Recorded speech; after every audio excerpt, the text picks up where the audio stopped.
Welcome to the Superintend Podcast. I'm Debbie Critchfield, Superintendent of Public Instruction.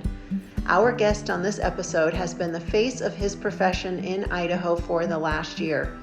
In October 2023, Trent Van Leuven was selected as our Cap Ed Credit Union 2024 Teacher of the Year. Since he assumed the role last January, he's represented his profession at a number of events around the state and at a national level. As he winds down his time as Teacher of the Year, we invited Trent to talk to him about the past year, or to talk to us about the past year. So Trent, welcome to the Superintend. Thank you. I'm glad to be here. First of all, we're going to miss you. Not that you're like leaving the profession or the state, but you have been, in my opinion, and I'm not just saying this because it's it was our first experience with Teacher of the Year, but I can't imagine somebody just coming so strongly out of the gate to represent educators than you have. It's just been an incredible year. How do you feel about all of it as your quote unquote reign winds down? Oh, I'm happy about the things that we're able to do. It's really busy being a teacher and trying to balance all of it. But, big shout out to my wife. We had a conversation when the announcement happened, and we made some adjustments so that we could go ahead and prioritize this year of service, and that's what I think of it as, is a year to be able to represent teachers and students across the state. And so, she's the real MVP, and, we're happy that my kids were supportive and, they got to see a little less of me, but we're going to make it up to them come Christmas time, so. Good.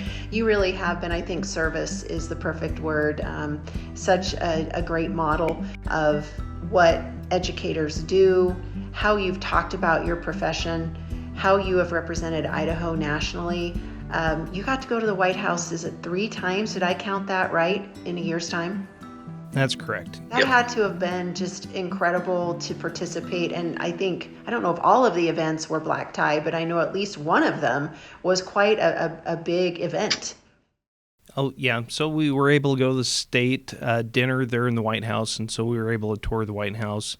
The other time I took some students through a tour through the White House, and we had somebody that was an education advisor to President Biden that met with me and some students.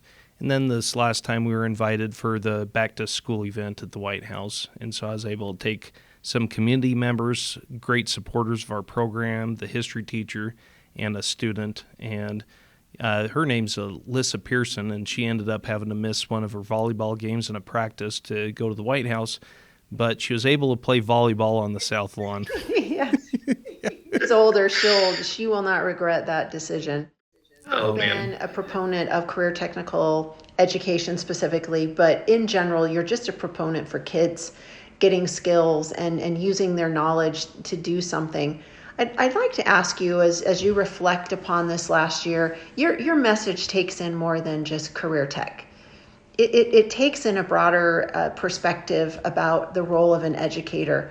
And looking back on what you've done, what you've talked about, what do you want us to know about the role of a teacher? Teachers have a really big role in being able to plug students into their passion in life. And everybody's got to have a reason to want to wake up and go to work every morning and find a career that's incredible for them. But students need to be able to have that same drive to come to school. For some students, they show up to school every day because it's basketball or it's volleyball or football. But for so many students, it's because they love their English classroom. It's because they love their agriculture classroom or any of the other technical fields.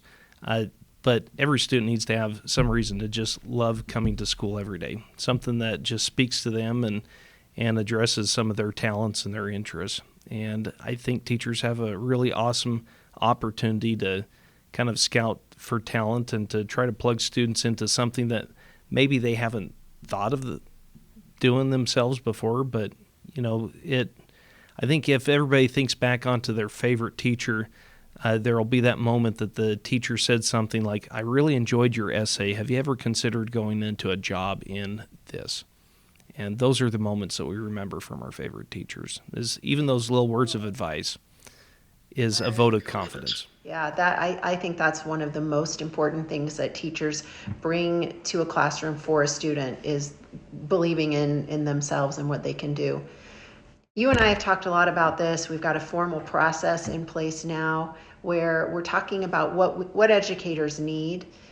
The environment for learning is different. Even with COVID, I think those things were coming and they got accelerated. What do you see, and let's talk about non-financial things, and I don't want to discount that we want to pay our teachers. On the non-financial side, what do you see teachers needing in the classroom differently or more than they did even maybe 5 years ago? I think there's some concern at times that we all need to make sure that we're teaching to a particular standard, and it's really easy to get some curriculums. The California State Teacher of the Year, Casey Cooney, said something quite ingenious. He said, "Can you actually have passion in teaching if you don't have autonomy?"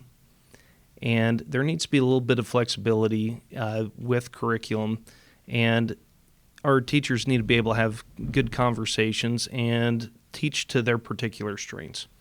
So I give this example. If there's a history teacher in Mackay, Idaho, and they're talking about the Roaring Twenties and the topic of Prohibition comes up, what a great opportunity to take the students to our local museum, which is phenomenal, to see the moonshining exhibit and talk about what Prohibition looked like.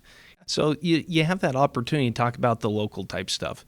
And every locale's got some kind of opportunities that the teacher can really bring to really make the school a part of the community.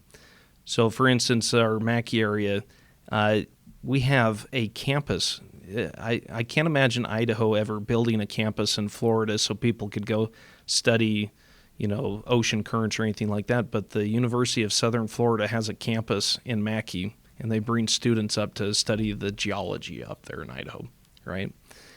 What an awesome opportunity to talk about geology in our earth science class and to talk to local miners and things. And I think every community's got those awesome opportunities where they can reach out to community members and where teachers can kind of tailor their curriculum to not just the national type stuff, national history or any of those things, but be able to tailor them to our local needs and local opportunities.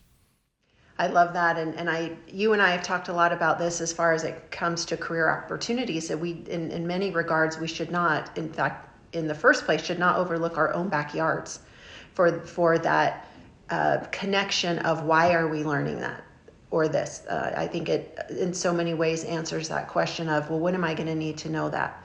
Well, as it relates to where you live, whether it's your own community or your state, that's where I think we bring something to the table that provides more interest and relevance for our own students. Because again, we're not talking about, yes, national things and historical things are important, but did you know here in our own town or in our own community, things used to be like this, or examples of that event coming to life, I think is so important.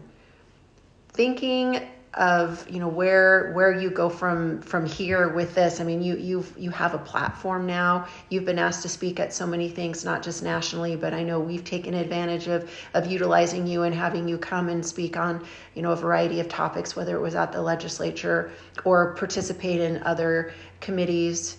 Thinking about kind of where you take this message that you have, how do you continue to be an advocate?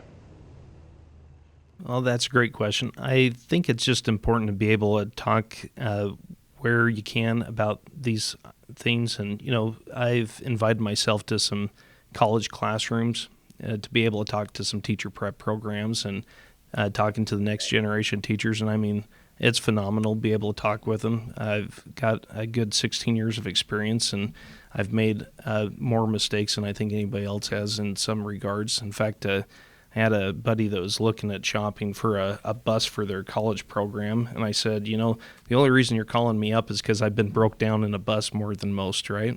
And she said, well, yeah, it's true. Not every teacher is also driving the bus, but we got to love rural Idaho for that.